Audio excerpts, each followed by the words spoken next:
Welcome to Luca is a Billionaire, where the only thing I invest in is your answers. You start by preparing both devices. Make sure AirPods Max have battery and your iPhone is unlocked with Bluetooth on. Once done, position the headphones close to the iPhone, within a few feet, so the proximity sensor and Bluetooth can detect them. Now press and hold the noise control button on the right ear cup until the LED flashes white. This forces pairing mode. You do this because automatic handoff needs an explicit discoverable state to appear on the iPhone's setup card. You'll see a setup card pop up on the iPhone. Tap Connect immediately.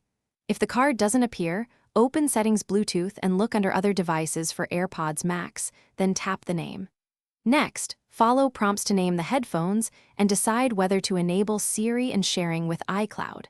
Make sure to allow any permission requests. This links audio controls and automatic switching.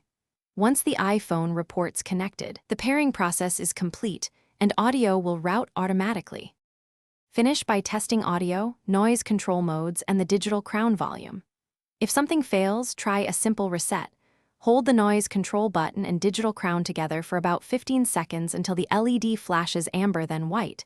That clears previous pairings. Once reset, repeat the pairing steps.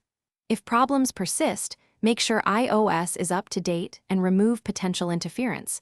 Turn off other Bluetooth devices. Doing these ensures a clean connection and restores normal automatic switching. Thanks for watching and please subscribe. It's the best investment you'll ever make.